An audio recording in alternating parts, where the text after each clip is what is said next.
So December and January have been and gone, the window has opened and closed, and we have been very busy. Not when it comes to transfers. Well, a little bit when it comes to transfers.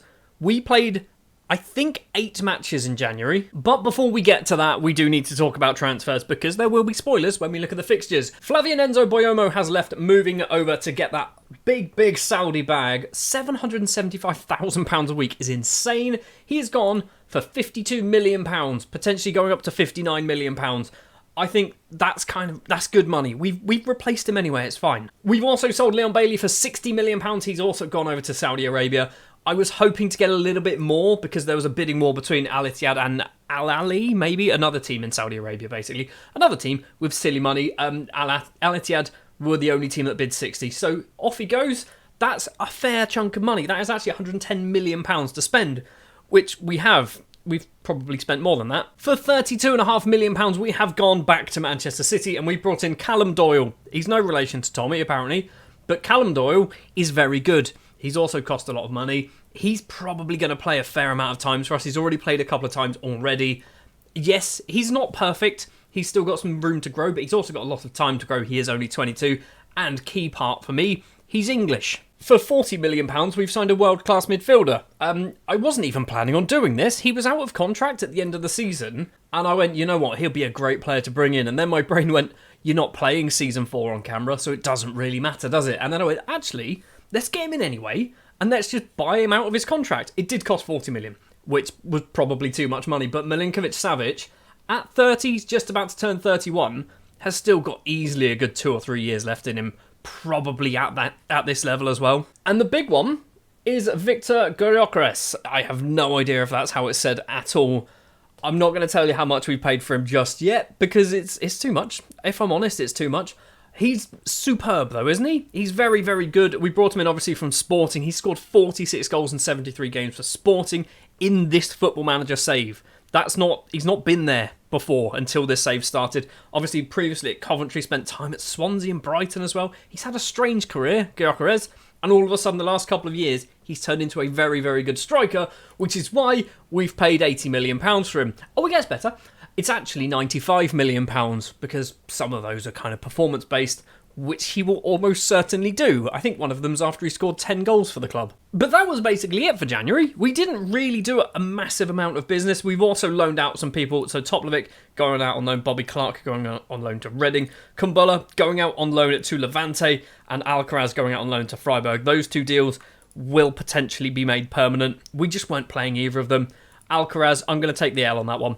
He wasn't very good, was he? Although, he did score against his former team, Southampton, to give us 3 points. Anyway, since we were last here, we've gone undefeated in all competitions, bar 1 match, but that was the Carabao Cup semi-final, which we won anyway. You can see big wins there against Man City. I don't know how that happened. We beat Bournemouth 2-0, obviously Southampton 2-0, Wolves, we beat them 3-1. Lots and lots of goals. I might have gone full strength against Birmingham. Didn't really plan it. Absolutely smashed them 7-1. Son Heung-min scoring some goals. Guess what? He's injured again. Yep, he's useless. He's just constantly injured. Gyökeres, as we know, getting some goals already. When you think this Brentford game here shows how powerful our strike force is with Son, Gyökeres and Girassi all on the pitch potentially at the same time, that is frightening. But with those results, we are up into 4th place in the table. We are 6 points behind league leaders Liverpool currently. We are, 4 points behind Chelsea, just 1 point behind Man City with a game in hand, which is this match against Newcastle, which means if we win, we'll move up into 3rd place, just 1 point behind 2nd. And I did mention it earlier, we are also in the Carabao Cup final against Spurs. And annoyingly, I would have much preferred to play who Spurs beat in the semi-final because you'll never guess who it was. It was League 2 Stockport. League 2 Stockport County got to the League Cup semi-final. And they didn't really embarrass themselves too much when you think about it. Yes, they did lose 7-1 on aggregate, so they lost the home leg 4-0, the away leg 3-1. But they got to the semi-finals. They knocked out Bolton from League 1. I mean, did they just get a really simple run through? They may well have done. They beat Reading from League 1. Who else did they beat? Where are Stockport? They beat Southampton on penalties, which as a Saints fan, sounds pretty accurate to me. Obviously, they would have come in at the first round as well. They beat Wrexham, and then in the first round, can we see them? There they are. They beat Sutton as well. I'm assuming that's it, yeah. So they've done well. Fair play to Stockport. You've done yourself proud. How are you doing in the league? You're winning the league as well. I think you're just good. I think you're not a League Two side, are you? Match number 1 then of the episode is going to be at home against Newcastle. A match that I think we were supposed to play in the last episode, but it got rearranged because of international fixtures. It's going to be Lucas Perry in goal. Connor Bateman will be our right back today. He's returned from his loan spell at Wigan. And basically, I'm going to get him some game time because I think he's going to be good. Konsa, Querfeld and Luca Dean in defence. Querfeld has returned from his loan spell at Atletico Madrid because I could recall him and thought, that's a good idea considering we've just sold a couple of central defenders and we kind of need to replace them. Gravenberch gets a rare start today with Milenkovic-Savic getting his debut. Kremeski also playing in the midfield with Diaby, Ramsey and Gerassi leading the lines. You might think that's a weird starting 11 and you'd be right. Sanket, too tired. Gyökeres, too tired. Douglas Luiz is tired. Rooney is tired, Kamara is tired. Basically, what I'm trying to say is we're all quite tired. Because of signing Milenkovic-Savic, I genuinely think we're a bit overloaded in central midfield with Milenkovic-Savic. We've obviously got Sanket as well, we've got Kamara, we've got Luiz. We've got 4 very good central midfielders that can kind of all play in any of those 3 positions. On the wings as well, we are pretty stacked. We've got Diaby, we've got Ramsey, we've got Rooney.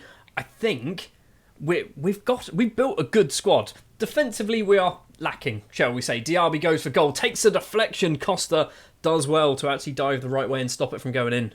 Luca Dean steps up to take the corner, then left-footed corner towards Sergei Milenkovic-Savic, and it goes just over the bar for a goal kick. I'd be very happy if Milenkovic-Savic gets a goal on his debut. He's already on a 7.0. We are playing well as well by the looks of it, getting, I think, 5 shots away, 3 on target. Manuel Akanji goes for a little run with the ball. Is it Manuel Akanji? I don't know. Have I just made that up? It's back to Costa. Now it is Hilgers. Julian Nagelsmann, by the way, is the Newcastle boss. And he likes me for some reason. Don't know why. Hilgers, ball forward to Gomares. It's saved well by Perry. I also have no idea how to say his name, so we might just call him Bruno from now on. It's going to be a corner for Minty. It's definitely not how it's pronounced. Minty steps up, takes the corner. Lucas Perry comes out, claims it. I'm glad nothing came of that because I ballsed it all up. Luca Dean to Kremeski. Back to Querfeld on a yellow card. Gravenberch collects it. Forward to Milenkovic-Savic on the ground to Diaby, who had lots of interest, and by interest, bids from Manchester City, and I rejected them, and he wasn't too happy with it. It's fallen for Ramsey, his control's not the best. Costa can clear the ball from the little Livramento pass back. Konsa also making a rare start today. Bateman to Querfeld, going for a run. Kremeski's pass is odd. Ramsey keeps it in play. Luca Dean to Kremeski, back to Ramsey. This is beautiful football. Ramsey tries to get some space for himself. Back to Milenkovic-Savic, through to Diaby, tucks the ball away. I don't know what's just happened there. Because that, in the words of Ruud Gullit, that was sexy football. Problem is, I feel like it's not going to count. So there we are. It's currently 1-0. It is remaining 1-0. It has counted. That was just pass after pass after pass. Ramsey does a little run past a couple of players across to Milenkovic-Savic. That ball from Milenkovic-Savic is worth £40 million alone. Probably not 40 million, but still. Final 10 minutes of the first half. We've got a free kick in a good place. It's going to be Luca Dean stepping up. Luca Dean, by the way, is leaving at the end of the season on a free transfer. He's off to Fenerbahce. Ramsey to Konsa, and Esri Konsa's effort almost goes in. Arguably, for a centre-back, it's not who you want to be there with the ball. Well, it's been a bright first half of football for us. We've only got the 1 goal to show for it, but we are looking very, very good. I like how we've dominated possession, apparently is what I decided to say to them. Have we dominated possession? Yeah, I guess we have. Right, it's about this time where I start looking at fitness. Diaby is kind of struggling. Kremeski to Gravenberch, back to Dean, back to Kremeski. Sergei Milenkovic-Savic in the middle, loses out to Konate.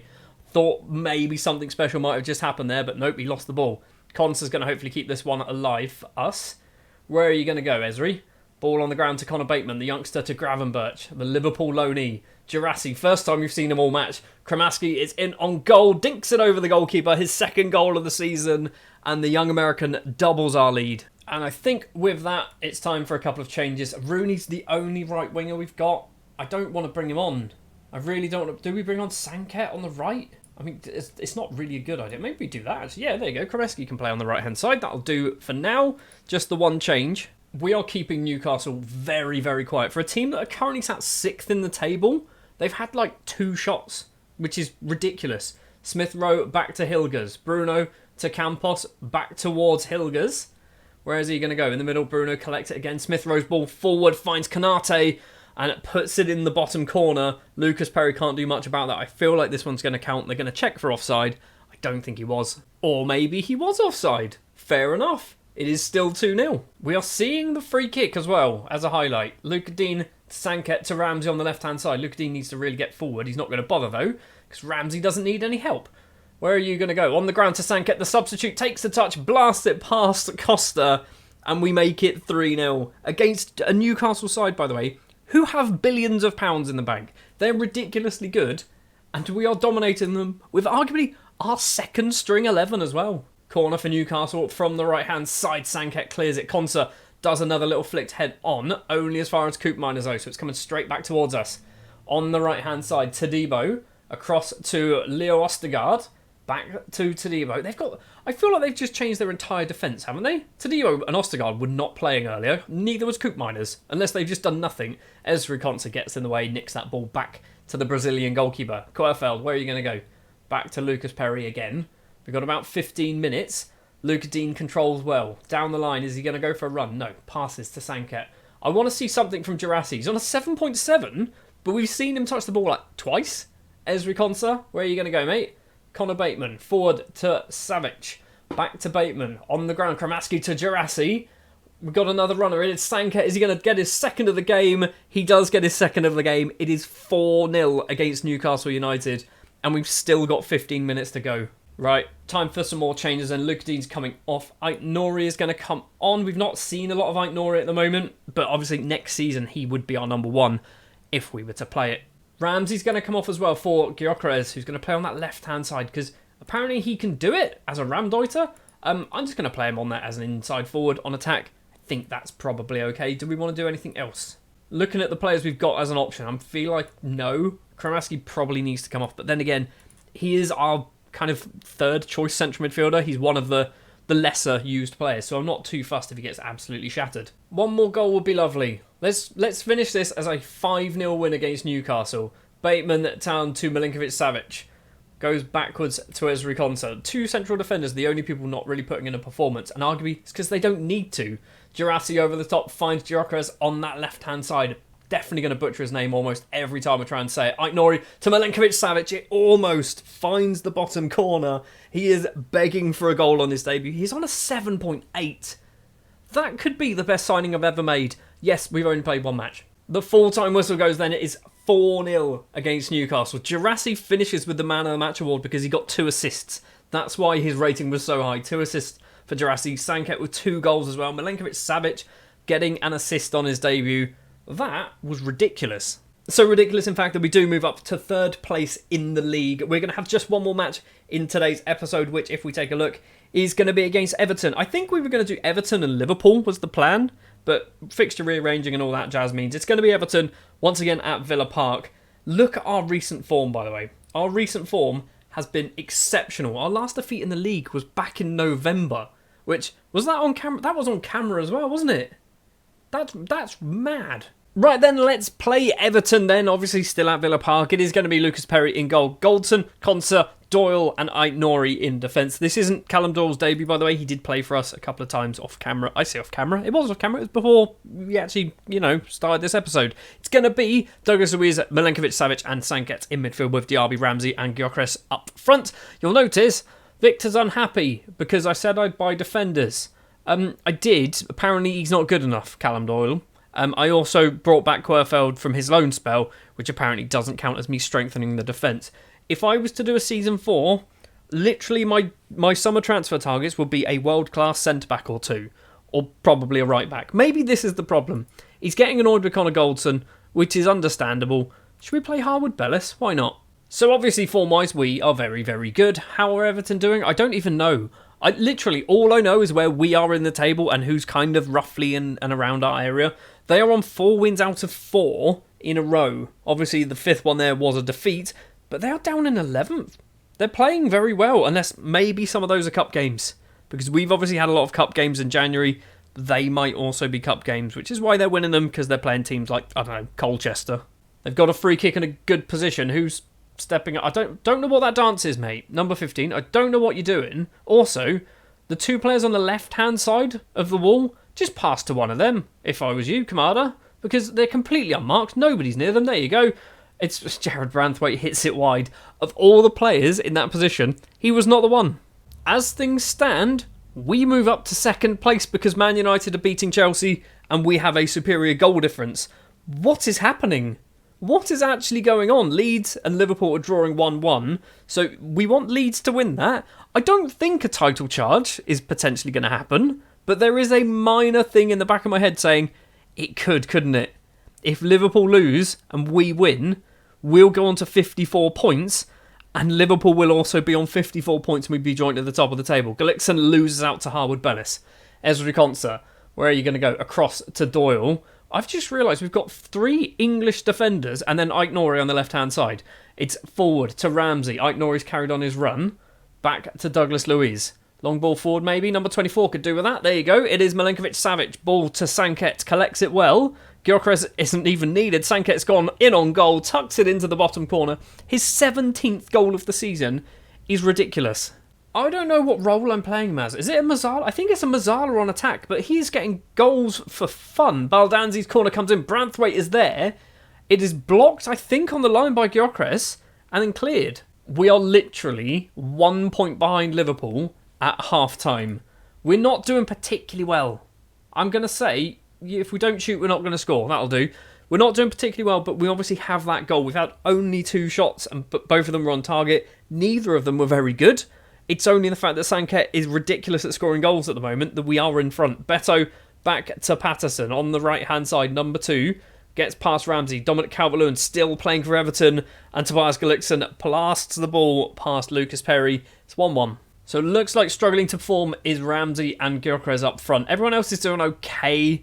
Ike Norrie and Douglas Luiz on 6-6s isn't amazing, is it? But let's be honest, I feel like they're doing okay defensively because Everton are getting their shots away. They're just not scoring. Let's do a couple of changes. Rooney coming on. It is going to be Girassi also coming on as well. So 2 subs after 62 minutes and 20 seconds. Harwood Bellis with a throw in a very advanced position. Milenkovic-Savic crosses the ball in towards Sanket. It's actually towards nobody. Rooney's going to collect it. Playing on the left, obviously, coming off the bench. Plays it back to Callum Doyle, the former Man City man. Diaby on the right-hand side. We've got 4 possible options in the box. Back to Harwood Bellis. Ezri Konsa, we're going to go over the top. I feel like there's a ball coming over the top of the defence very soon. Douglas Luiz to Doyle. What are we doing? We're just passing it around the defence at the moment. Rooney collects it on the left-hand side. It needs to probably cut inside because I think he is right-footed rather than left-footed. Douglas Luiz back to Konsa. Slow build highlight. So I feel like there might be a goal coming. Diaby going away from goal again. Harwood Bellis. Cross to Konsa, not really breaking through the 63 Everton players apparently. Douglas Luiz to Rooney, that's the ball I was expecting to happen. Plays it across, Girassi's in the middle. His 17th goal of the season makes it 2-1. A very, very slow build highlight. But Rooney and Girassi, the 2 players at the end, the 2 subs as well, making the difference, putting us back in front. I feel like we're only really winning this because Everton are playing defensively badly. I say defensively, even going forward, actually. Everton are just not playing very well. We're not playing well either. I say that when you look at our ratings. We're not playing particularly well because we've only scored twice. Right, we need to do some changes. Milenkovic-Savic is injured. Amazing. Just what we want. Kamara's going to come on then as the box-to-box. We're going to do Ike Norrie off. We're going to do Douglas Luiz off as well. Don't know why we brought on Gravenberch. We just have. Obviously, there's only... I changed that. I just did all these changes. So it did the Ike Norrie change, but didn't do the other ones. Okay, weird. I am now a bit worried as to what that Milenkovic-Savic injury is going to be, because we've been really unlucky with injuries lately. We've also been really unlucky with last-minute goals. Seriously? What has happened? In the 98th minute, they've scored. In the 98th minute, they've equalised against us. They've not I say they've not deserved it. They probably have. They've played well. But what have we done to throw that away again? So instead of actually being sort of 1 point off the top of the table, we are now 5 points off the top of the table because Liverpool did win their game. Some injuries to talk about. Kellyman's out for 8 to 9 weeks. Amazing. Don't be a bad one. It's 4 to 5 weeks. You've twisted your ankle, mate. Our injuries are ridiculous. We've got Castiles with a broken finger. Son Heung-min is out. By the way, I think I mentioned this earlier, but we'll just kind of confirm. Son Heung-min this season has missed 2 weeks, 4 days, another 4 weeks, so he's on, what's that, 6.5 weeks? Let's bump it up to 7, let's bump it up to 8, 9, 10, 11 weeks. He's missed 11 weeks through injury, and potentially another 7 on top of that as well. I don't know what's happened to him, but he's made out of glass. This is also not a good bit of news. Let's be honest, is it? This is not a good bit of news. 14 unbeaten. Yes, but we keep drawing games at the moment. We have drawn in the last 14. I assume this is league games, to be honest, so maybe it's not so bad. We've drawn 4 in there, which, okay, it's not awful, is it? Let's be honest, but still, a last-minute equaliser there. Where else did we have a last-minute equaliser? I think it was last episode, wasn't it? So it would have been somewhere. Where was it? I don't even remember. It was there, wasn't it? It was Mason Mount against Man United, another last-minute equaliser for another 2-2 draw. It's kind of getting annoying, isn't it? Right, we're getting that episode there. Next episode, it's going to be the Carabao Cup final. And I don't know. I feel like we're not even going to go far next episode, are we? Next episode, we're just going to go straight into it. Just going to be those 3. Next episode, expect to see 3 defeats.